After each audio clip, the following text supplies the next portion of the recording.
Come in. Welcome.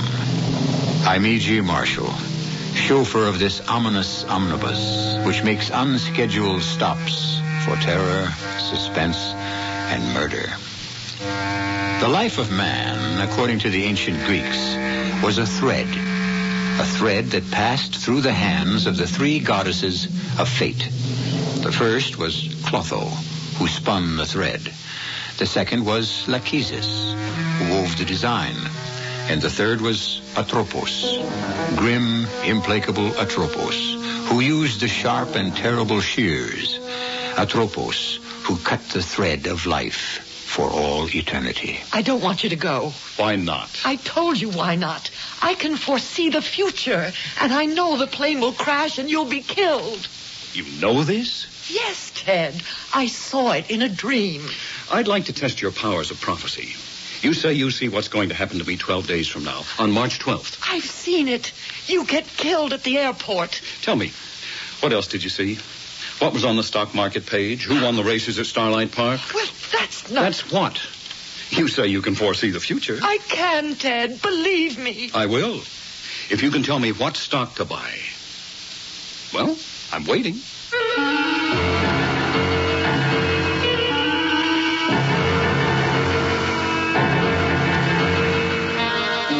Our mystery drama, The Ideas of March, was written especially for the Mystery Theater by Sam Dann and stars Nina Foch and Les Tremayne.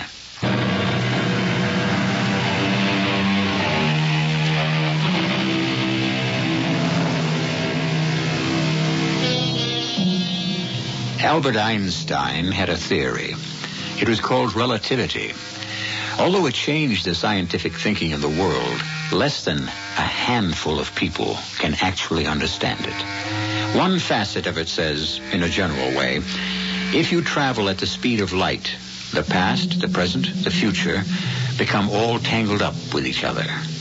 In a general way, then, this could mean that the future has already happened, off somewhere, and it's waiting for us to catch up with it. Well, then, is it possible, somehow, to catch a glimpse of it?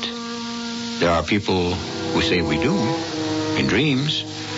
The problem is, most people's dreams are mixed up, confused, and obscure, as were the dreams of Cassandra Morrow, until very recently, until last night. Last night, she had a dream that was so clear, so precise, so real. It's 7 o'clock in the morning of March 12th. A morning that is still almost 2 weeks in the future. Ted is gulping down a cup of coffee, and we are having an argument. A very bad argument. Now, you just have time to get to the airport. Ted, please don't go. Oh, what's the matter with you? Don't shout at me. Oh, please be sensible, be reasonable, be rational. Why can't you believe me? What am I to tell Mr. Henderson? I can't go to Chicago because my wife had a bad dream? You won't live to get to Chicago. That plane will crash on takeoff. Cassie, this is the biggest day of my life. If you go to the airport, it will be the last day of your life. Henderson has called a special meeting of the board of directors. These important people are coming in from all over the country to meet me. Me! Do you know what that means? Don't go. I saw the flames. I heard the sirens. Oh, damn! You've made me so nervous I've spilled coffee all over my new jacket. The jacket? Lucky it's got brown flecks. No one will notice it. The jacket? How could I have known about the jacket, Ted? Look, call your mother or my mother and have lunch. The jacket, the cop, the sign. How could I have known all that? Cassie, you just don't want to face the truth. What truth? Deep down in your heart, you don't want me to take the job. That isn't true. Go tomorrow. The meeting is today. Telephone. Say you're sick. I can't. Say I'm sick. Oh, I don't know what's gotten into you. You better call up Dr. Miller for an appointment. I saw it all so clearly. Look, I can't argue anymore. I have to make the plane. I'll be home for dinner. Might as well drive my own car to the airport. Goodbye, Cassie. Ted! I'm going, and that's all there is to it. I'll call you from Chicago. Ted! Ted! I want to stop dreaming, but I can't. I hear the car starting up in the driveway. What an incredible dream I'm having. Never was there such detail. I could hear the percolator, the ticking of the clock, There was a whippoorwill that started his song outside the window every morning, and now I heard him, too. Ted's car pulls out of the driveway. I had to stop him. I would stop him. I'll catch him before he gets to the airport. I back my car out of the driveway. I race with the turnpike. I disregard stop signs, traffic lights, and it isn't long before I hear...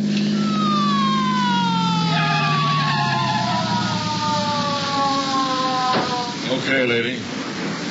Let me see your license and registration. Officer, I don't have time. You'll just have to make the time. Now, who are you trying to kill? I have to save my husband. You have to save your husband. I thought I heard them all. Okay, let's hear this one. I have to stop my husband before he gets to the airport. Why? Because he'll be killed. How? There's going to be an accident. There's going to be an accident? Yes. How do you know? I had a dream. You what? I had a dream. Hey, what are you trying to hand me? Oh, please believe me. Now, look, miss. That's Mrs. I'm Mrs. Morrow, and I have to save my husband. I just cannot sit here. I'm afraid you'll just have to sit here. You're in no condition to drive that car. Now, you just sit there quietly, and I'm going to radio back for someone to come along and help. Officer, now, please. lady, you just sit there and look at that sign. See the billboard about the new picture at the drive-in. See, it says Endless Love, starring Robert Gaylord, a very handsome guy. Why don't you think about him while I go... I won't sit here. Hey, stop! Wait a minute! Stop! I floor the pedal. The needle springs violently to the right, to where it had never been before. All the way to the right-hand edge of the gauge. No one could ever catch me, but I had to catch Ted. The car rattles and shudders. The whole world seems to twist and spin crazily. And then I see the nightmare flashing of red and blue lights, the terrible howling of the sirens, and my own voice suddenly rises to a scream that drowns everything out. I'm too late. It has already happened. I see Ted's body, mangled, bloody, lifeless, and my scream dies to a moan, a low and terrible moan. Oh. Cassie, wake up. Angel, wake up. Darling, wake up. You're having a bad dream. A dream. A dream. Yes. It was a dream. All a dream. Something really must have scared you. Yes. Yes, it was... it was... Tell me about it. Oh, it was so clear, so exact. You know, sometimes you dream and it feels so real. Well, what was it? Oh, it was silly. Tell me. No. Oh, why not? Because I would dearly love to forget it. And if I talk about it, I might dream it again. And, I'm so tired. Well, you should be worn out from that dream. I just want to get back to sleep again.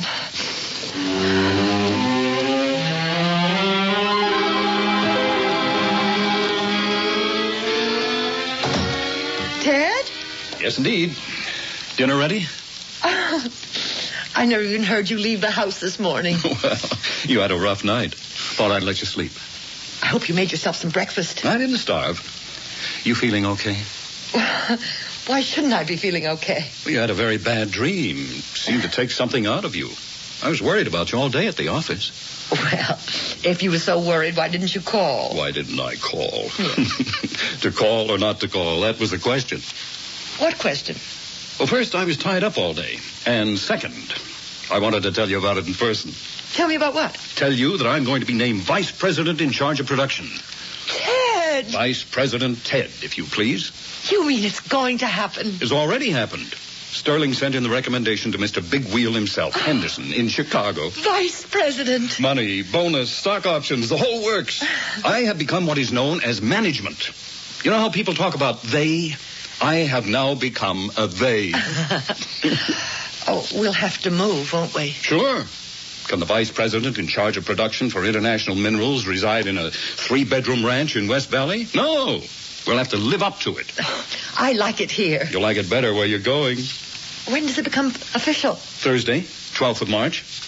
The 12th of March? That's the fateful day. I'll give you a rundown. On 7 a.m. Thursday, March 12th, I drive out to the airport, and I board the 8 o'clock to Chicago. What did you say? I haven't said anything yet. Listen, there will be a luncheon session of the board of directors, at which time I shall be named VP in charge of production. In Chicago? Well, of course. Why? Why? Cassie, that's where the international headquarters of the company happen to be. Ted. Something wrong? Oh, I don't know. Well, then something has to be wrong. What is it? I don't know what to say. Please, tell me. Well, I don't know how. Well, try. You know that dream I had last night? I dreamed that it was 10 days from now. The Thursday morning of March 12th. Well, that's a coincidence. And I dreamed I tried to stop you from going to the airport. But why? Because there would be an accident and you would be killed. That's what I dreamed. Oh. Well, I hope you woke up before anything drastic occurred. No, I didn't wake up. Not until I had seen the ambulances and the emergency crews and... And what? And I saw you dead. Are you sure I was dead? Please, don't make me talk about it. Oh, don't make me think about it. It was horrible. Well, forget it. Why did I have a dream like that, Ted? Why should I dream that? That you would die in an airplane accident on March 12th. I don't know. You're probably scared of me flying. When you heard that I was scheduled to go to Chicago... No, Ted, you're not listening. This was last night, before I knew you were going to Chicago on the 12th. Before you knew. Darling, there's an explanation for everything. Well, how do you explain this? Well, let's see if we can analyze the thing.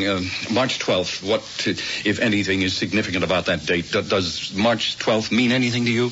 No. March 12th? Oh, of course. What is it?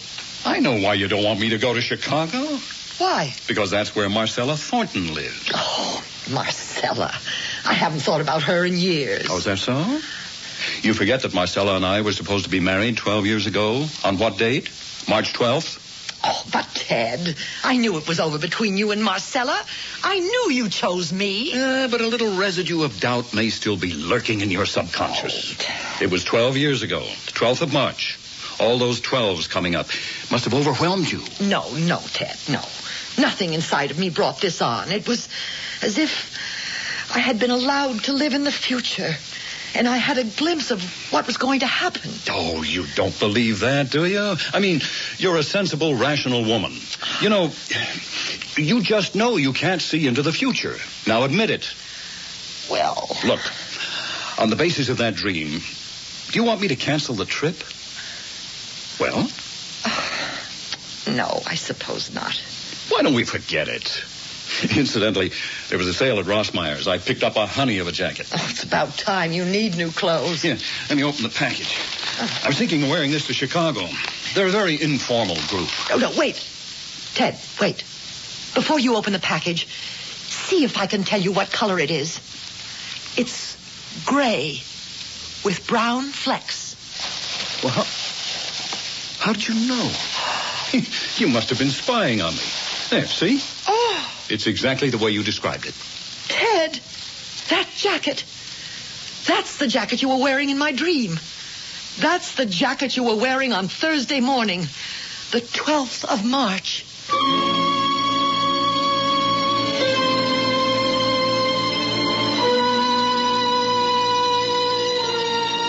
When you see into the future, you have to see it all. All the basic details, all the fine points, all the odds and ends. What are we dealing with here, anyhow? Is it coincidence?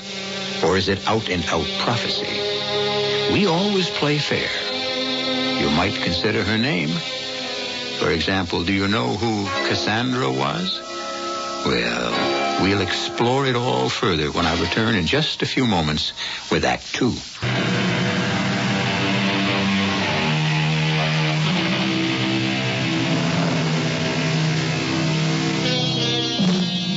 What is the difference between the oracle at Delphi of the ancient Greeks and your own psychiatrist?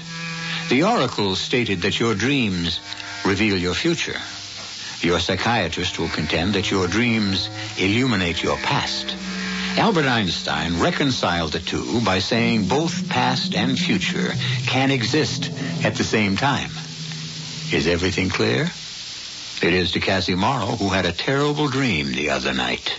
It's a coincidence. I dream that you're killed at the airport. I dream you're wearing a jacket that you hadn't bought yet, that I'd never seen before. Now, how do you account for that?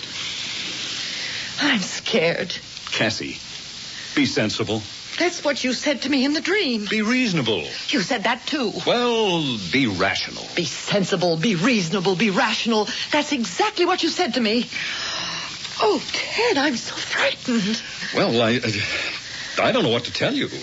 Look, hadn't you better see Dr. Miller? You told me to do that in the dream, too. Well, doesn't that make sense, dear? I don't know. All right. I'm trying to think what it all means. It has to mean something. Oh, thanks, Ted. Thanks for not saying I'm being silly. Well, the fact is, you are being silly. It's just I'm being the concerned husband. Here's what I'll do. I can't promise anything, but in a roundabout diplomatic way, I'll ask Sterling if there's any chance the meeting could be shifted a day earlier, a day later. Oh, Ted, could you do that? Well, I don't know if I can, but I can ask.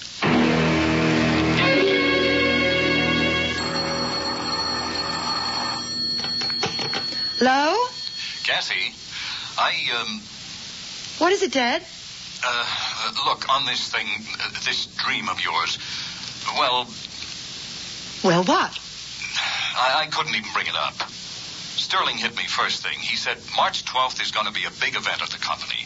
They're even bringing in the European people, and I just couldn't, I couldn't ask. Oh, Ted, you must. Honey, everybody has bad dreams, and this is the 20th century. I mean, look, maybe you had better go see Dr. Miller. And what will he tell me? I don't know. But somebody has to tell you something that'll make sense. How do you account for my seeing his jacket, Doctor? Especially since I didn't even know he'd bought it. How could I describe the color and the design? The colors, the design, the cut flattering to your husband? Well, yes. Is it the kind of jacket you would have selected? I suppose so, Doctor, but... That could help explain it. But the dream, it was so real. Mrs. Morrow, do you want your husband to be the vice president in charge of production for International Minerals? Oh, what does that have to do with... Please answer the question. We were married 12 years ago. A few months later, Ted went to work for International. We've been aiming at that job ever since. I didn't ask you what you were aiming at. I asked you what you wanted. I want what Ted wants. How about what you want? Life is more than what a person does for a living, or it should be. On the way to your goal, perhaps you found a way of life that appealed to you. Friends, a community. Maybe you really don't want to leave it. Well, what would that have to do with my dream? Everything. You knew Ted was being promoted. This is how you tried to stop him. Well, that might make sense if I knew. But you see, I didn't know. I dreamed this dream the night before Ted told me about the promotion. You knew. You knew about the promotion. How? Now, how could I know? Ted sensed things were coming to a head at the office. It made him tense, nervous. After 12 years of marriage, people don't have to say things. You interpreted those signs. Neither of you had to speak. Well, I don't know. What you're asking me to believe is that you were able to see into the future. Isn't that so? Yes, that's so. Now, you should realize that such a thing is impossible. Why? Why is it impossible? Because such things are not humanly... well, it just doesn't happen. You mean no one has ever been able to foresee a distant event? Well, I would say so. How about these people you read about in the papers? These people who foretold... My dear Mrs. Morrow, you want to indulge in quackery? I know all about people who claim to have foretold the assassination of a president or the breaking out of a war, but does anyone keep score of their predictions? How many never happened? What is their batting average? Well, still, there are people who have had premonitions of... Of what? Of some disaster, usually? The death of a loved one? Well, what about it? If you keep worrying about something constantly and one day it happens of its own accord, that's not prediction. That's coincidence. I know. All the arguments are against me. But I know I saw it all so plainly. I'm trying to tell you why. You don't want him to go. I wouldn't stand in the way of his becoming VP in charge of production. That's something less than a ringing endorsement. And then, of course, we have Marcella. No, I deny that completely. Is Marcella married? I don't think so. Well, is she? Well, no. What is she doing now? She's editor of a fashion magazine in Chicago. When did you see her last? I never really met Marcella. Oh, then you never saw her. Oh, well, I did see her. It was a few days ago on a TV panel show. Oh? And how did she look? Beautiful. So, here we have Marcella. Beautiful, surrounded by glamour, while you have been Mrs. Housewife these past 12 years. Did Ted see the show with you?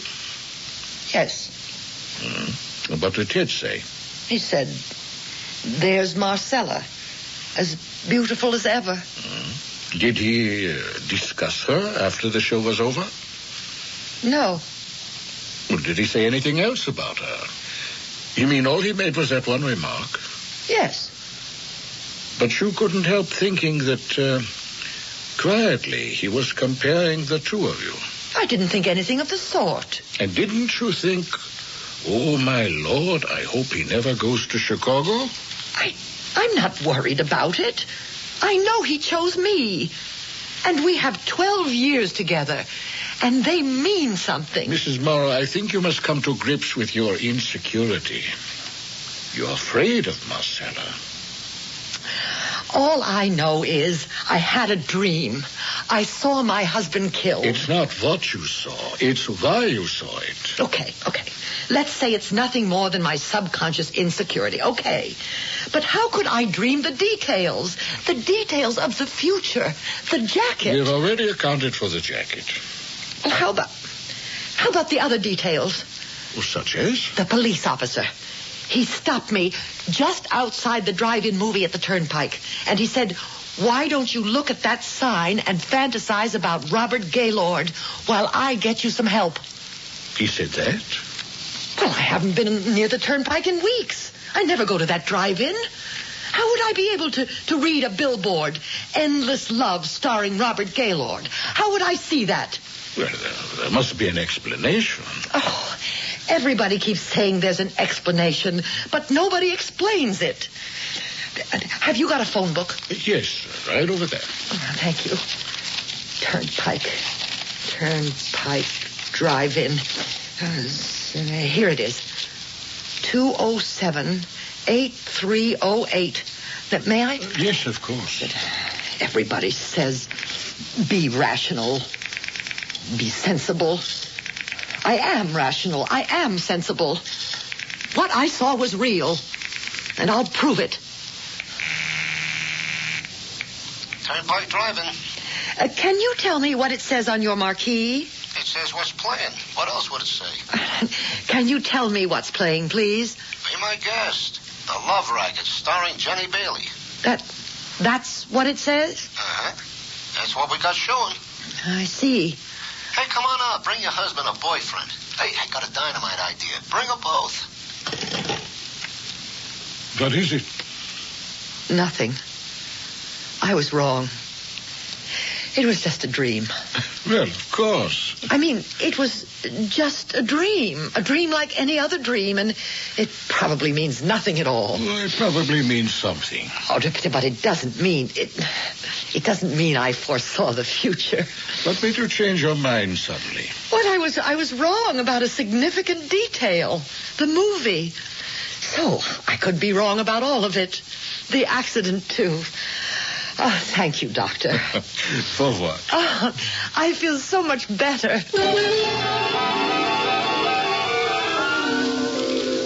But I only felt better for a few minutes. The movie bothered me. I knew what I had seen on the billboard so clearly, so plainly, and it occurred to me I had better ask that question again, and differently.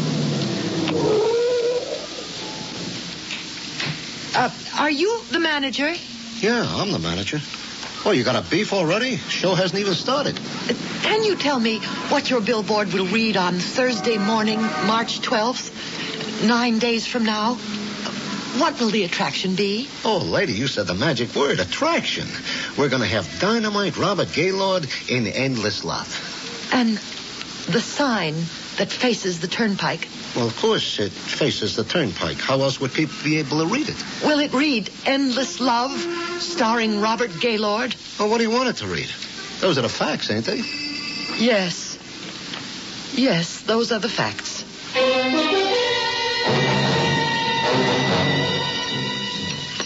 But how could I foresee Robert Gaylord would be playing at the drive-in?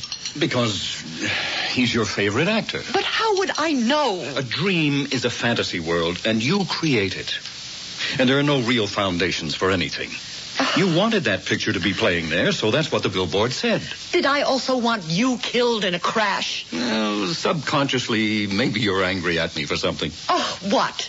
How would I know? It's your subconscious. Ted, I'll tell you what scares me. The tone in your voice. What about it? I never heard it before. I never heard such anger. Well, maybe you never made me really angry before. This is the dream. This is what I saw. Yes, we're getting there. Getting where? I have 8 days till the 12th, and we're starting to argue. The way we'll argue that morning, angrily, bitterly. Well, just cut it out. I can't help it, Ted. I can't. You want me to refuse to go to Chicago, is that it? Only on the 12th. Well, it's the 12th or nothing. All right, Ted. I don't want you to go. That's it? Yes. Well, I can't cancel it, Cassie. I just can't. What did Dr. Miller say? That's unimportant. What do you mean it's unimportant? Anything anyone says is unimportant. I tell you, I know what's going to happen. Cassie, cut it out. Don't talk to me like that, Ted. You've got to get a hold of yourself. You've got to face the facts. Facts? So far, I'm the only one who's offered any facts at all. The jacket, the movie marquee. Those are facts you created yourself. All right, but there's one fact, one basic fact I couldn't create. Yeah, what's that? It isn't a that. It's a person. It's a he. Who? I have a witness. How could there be a witness to a dream? If I can produce that witness, will you finally believe me? I don't know what you're talking about. But if you can do it, I'll believe it.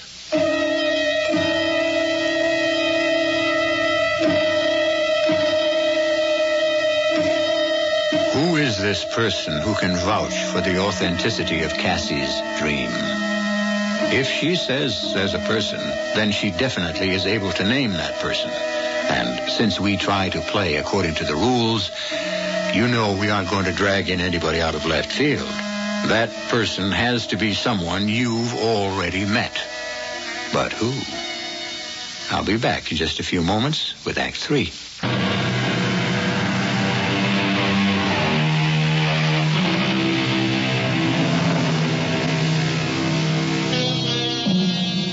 We deal here with the basic subject of dreams and what they are. And what are they? A kaleidoscope of what has already happened? A churning maelstrom of our hopes, fears, and desires? Or are they windows into the future? Cassie Morrow never thought much about it, one way or another. But right now, it's all she can think about. Okay, I'm listening. Who can prove you had this dream of yours? 7 o'clock on the morning of the 12th. You storm out of here. Oh, I never stormed out of this house in my life. Oh, you will. You will. We're getting there. We're building up to it. The proof? The guy who can prove it? I followed you in my car. I break every law in the book. Yeah, the world's best driver you never were. Now, please, listen. A cop comes up. He pulls me over to the side of the road. I hope he threw the book at you. Oh, please, listen. Oh, it's only a rehash of what you told me. You said a cop stopped you on the way. I know, but let me tell you about him. He was a cop I'd never seen before in my life. So? Now, let us suppose he's a real cop. What if there really is an Officer T.J. Belden? Who is Officer T.J. Belden? The cop who stopped me. You mean he introduced himself? No, I read his nameplate. He had a nameplate on one side and a marksman's medal on the other. Oh, how many hundreds of cops have nameplates over one pocket and marksman's medals on the other? How many cops are named T.J. Belden? How many cops have red hair, blue eyes, and a scar on their chin? Oh, hey, what is this? Your eyes take it all in.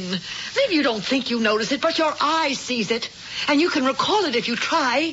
I never saw this cop before in my life. Well, how could you? He doesn't exist. He's a figment of your dream. You created him like you created that billboard. I couldn't create a real live human being. I couldn't create an Officer T.J. Belden. Well, who says he's any more real than the billboard? Why don't we find out? How? Ask. Ask whom? Ask at the precinct. Oh, I'm not going to make a fool of myself. You're afraid to face it. I'll do it for you, Ted.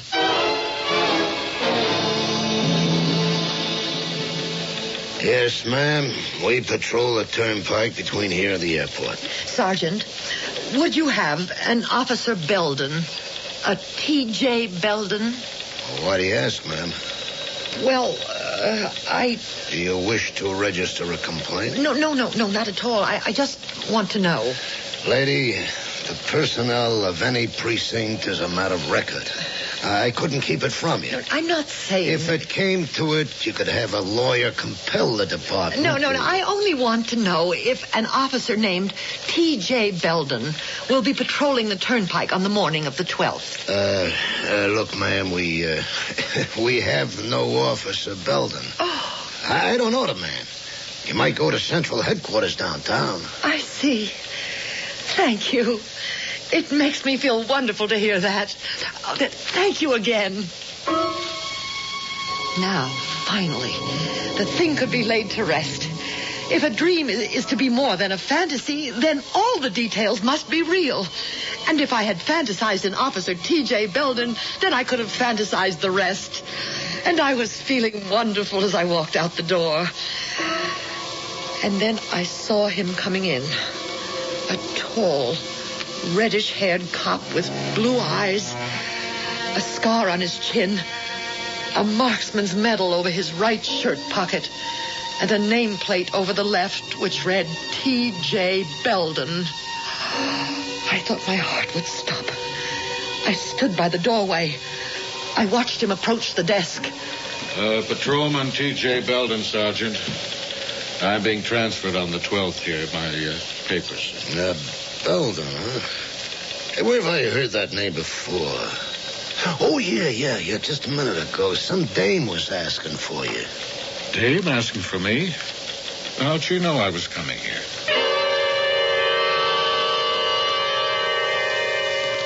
He's exactly the way I described him. Now, Ted, what do you say? Oh, I say there has to be some kind of explanation. Rolly, you don't sound so confident. Well, Cassie, what am I going to do? Don't go. Well, then I'm through. It's the end of the job. The job isn't for you. In your heart, you don't feel you really want it. It'll only make us miserable. You foresee all this, too, don't you? Don't you? Ted. Oh, Ted, sometimes we are allowed a glimpse into the future.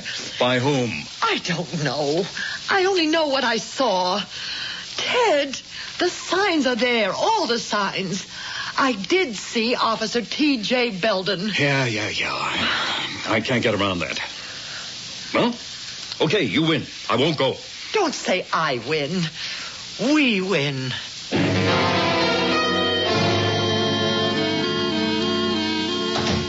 Hi. Just in time for dinner. Steak. Yeah. Oh, you sound low. A drink? No. Well, what happened after you told them you couldn't make it on the 12th? I bet all your fears were groundless. They can't afford to lose a good man for a trivial reason. What did they say when you told them? I didn't tell them. You didn't? But I thought you'd agreed not to go to Chicago. Yes, I did. I did because you scared me. All I told you was the truth. You scared me with Officer Belden. After all, how could you conjure him up out of nothing? I never saw him before in my life. Well, if that's true, then it wasn't a dream. Then it was truly a prophecy. If it's true, if you never saw him before. I never did. But it isn't true. You did see Officer Belden before.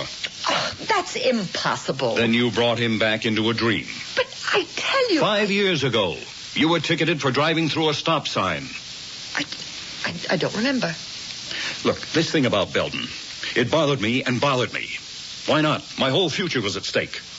So I didn't go to the office. I drove around thinking, just thinking. Then I remembered the traffic ticket. Would you by any chance remember the cop who wrote the ticket? But how could I remember a cop who gave me a ticket 5 years ago? Mm-hmm. So I went down to the Central Traffic Bureau, and I went through the old records, and I found the ticket. And you know who the arresting officer was? Yeah. None other than T.J. Belden. Thomas Joseph happens to be his full name. Oh, but how could I remember the face of an officer who wrote me a ticket a long time ago? You've already asked that question, and it doesn't matter. He's part of your subconscious mind, and so you created him for your dream. You would have me jeopardize my entire career over a silly dream. It's not a silly dream. I've humored you long enough, and I don't want to hear one more word about it.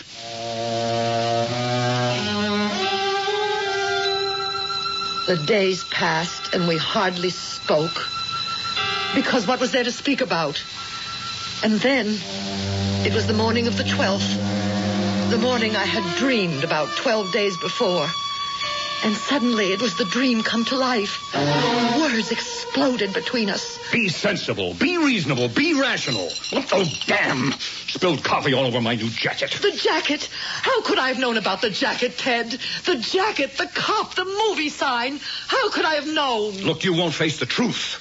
Deep down in your heart, you don't want me to go to Chicago. You're afraid of Marcella. You don't want me to take the job. Go, but go tomorrow. I'm going today.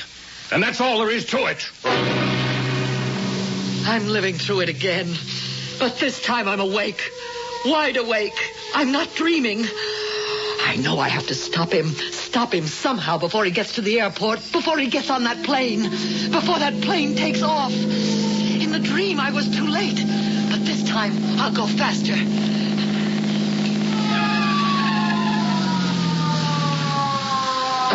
Okay, lady. Your license and registration. Now, who are you trying to kill? I have to save my husband. I thought I heard them all. Let's hear this one. My husband is going to be killed. Yeah, how? There's going to be an accident. How do you know? I had a dream. You're in no condition to drive that car. Now, sit there while I radio back. And look at the billboard. Endless Love, starring Robert Gaylord.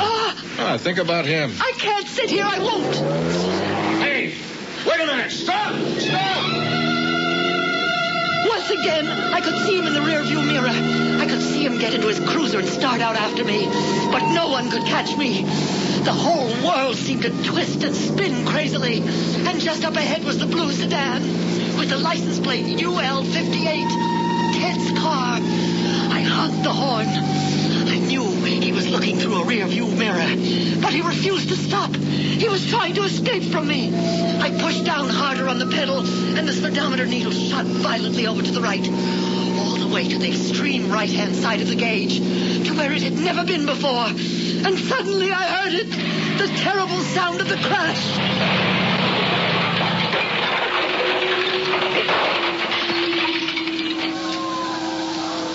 And for a while I didn't know anything.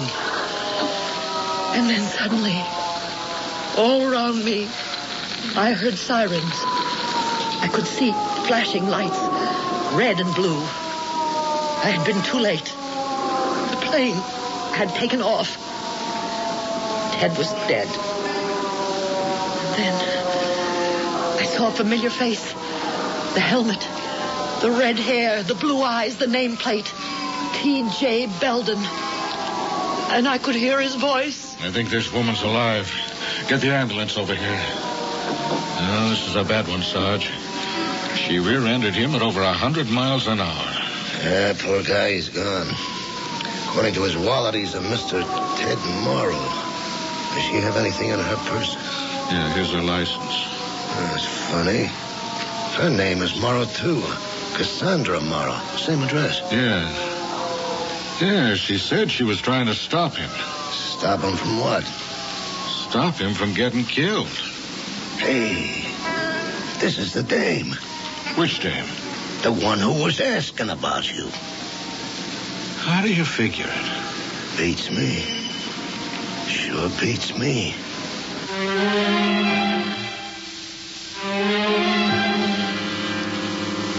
It sure beats me. That's how we dismiss so many things in this world. So many things we don't understand. We can't explain. How many times do we stand without knowing at the edge of quicksand, near the edge of the volcano, within the reach of the jaws of the shark or the fangs of the snake? How many things are hidden and yet just beneath the surface? I shall only be hidden for a few moments, and then I shall return. Teledisc proudly presents the Classical Collection. The Classical Collection. 3 hours of the world's best-loved music. Beethoven, Mozart, Tchaikovsky, Chopin. An exquisite 4-album library, the Classical Collection comes wrapped in its own gift box with a special program guide only from Teledisc and not in any store.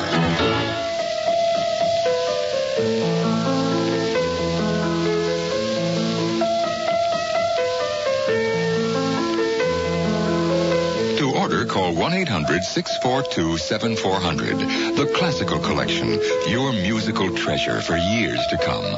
Call 1-800-642-7400. Operators are standing by. Credit cards accepted and satisfaction is guaranteed or your money back. Call 1-800-642-7400 to order your copy of The Classical Collection today. I fell for it. They said save big on long distance over AT&T. Then I found out they were comparing their discount plan to AT&T's regular prices. Talk about holding back the facts. There were no big savings. They never mentioned AT&T's savings plan, Reach Out America. Saves you money 24 hours a day. But not a word. Nada. Guess they wouldn't have much to talk about anymore, huh? People who thought they could do better than AT&T are coming back for the real value. Aren't you glad you never left? AT&T, the right choice.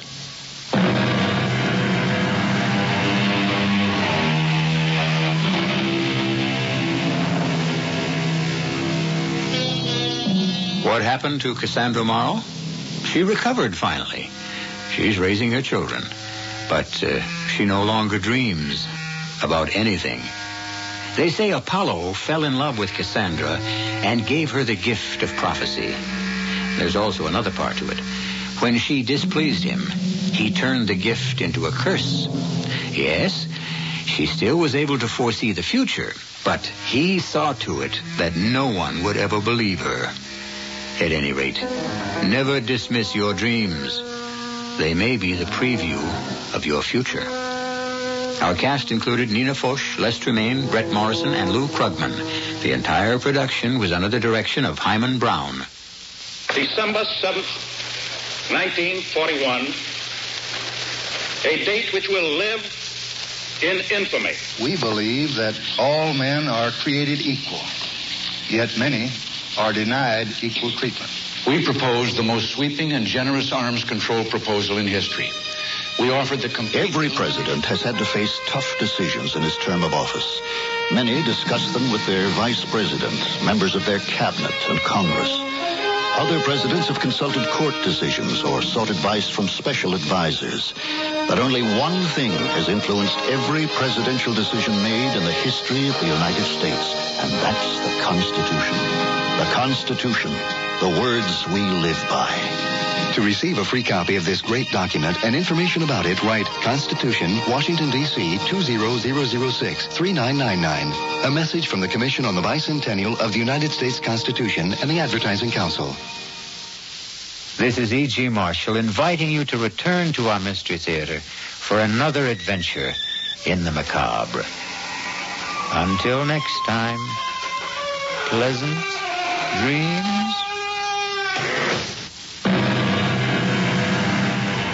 If you're a high school student thinking of quitting before you get your diploma, or if you know someone in that situation, please take a moment to listen to